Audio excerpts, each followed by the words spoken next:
madaxweynaha galmudug Axmed Cabdi Kaariye ayaa xalay kulan casho ah la yeeshay hay'adaha u xilsaaran dhamaystirka dastuurka kumeel gaarka ah ee Soomaaliya oo dhawaan soo gaaray magaalada Dhuusamareeb. munaasabada casho sharafta ah oo ka dhacday aqalka madaxtooyada waxaa goobjoog ahaa madaxweyne ku-xigeenka galmudug, guddoonka golaha baarlamaanka iyo xubno kamid ah labada gole ee dowlad goboleedka galmudug. ayaan idin soo dhaweynayaa wafdiga noo yimid. soo dhawaada ku soo dhawaada villada galmudug.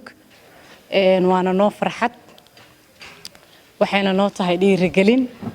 waxayna noo tahay wax aan weligan xusi doono taariikh ah in maanta wafdi intaa la eego culeyskaas leh oo maanta raba in maaragtay oo dastuurkii gaarsiiyo guri guri iyo qof reer galmudug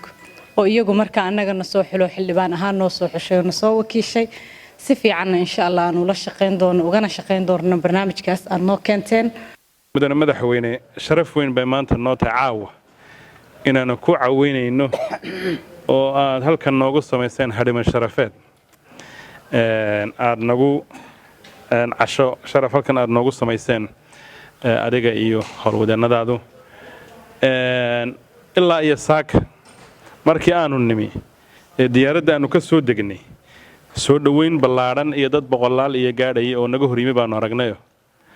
waxaanu nir war madaxweynihiina idin lama socdo madaxweynaha shacabka aad ugu heelan yihiin ra'iisul wasaarihii oo halkan aad u marayna idin lama socdo soo dhaweyntan siyaadada maxay ahayd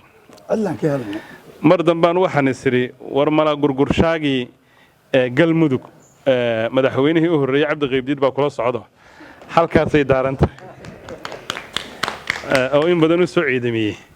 haddana waxaan isiri warar ma sala cali jeello oo ilaa bari iyo nugaal laga dhageysto markaasay la soo dhaweynaya mar dambe la igu yiri war dadka deegaankani waa dad xaq alla ka dirano way ummadda dhow isku soo wada dhaweeyaan wadana madaxweyne aad iyo aad baan ugu faraxsanahay xafladan sharafka badan oo caaway wafdigan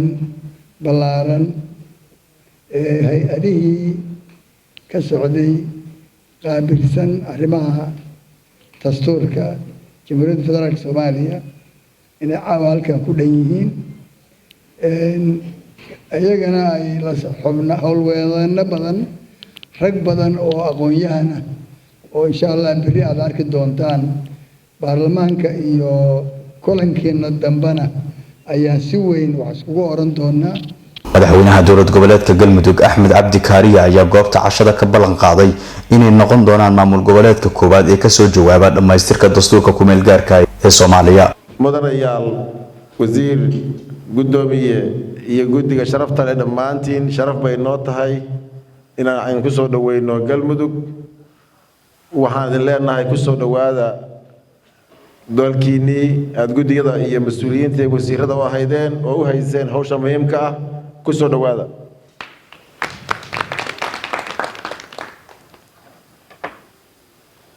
waxaan leenahay runtii waa didiilo iyo fursad Soomaaliya maanta u dhalaalaysa in dastuurkii oo heer gabagaba jooga dib u eegista dastuurka lagu soo kala bixiyay dowlad goboleedyada dalka ka jira. caawana aan isleenahay waa galmudug waxay u tahay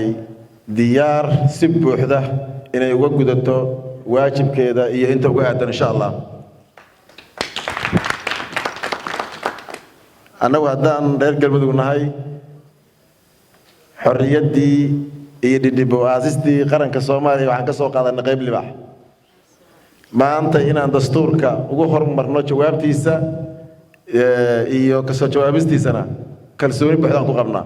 hay'adaha dastuuriga ah oo maalmahan ku sugnaan doona Dhuusamareeb waxa ay la tashi la yeelan doonaan hay'adaha dawliga iyo laamaha kala duwan ee bulshada iyagoo ka dhageysan doona taladooda iyo aragtiyada ku aadan dib u eegista dastuurka. Cabdulqaadir Afrika dalka TV Dhuusamareeb.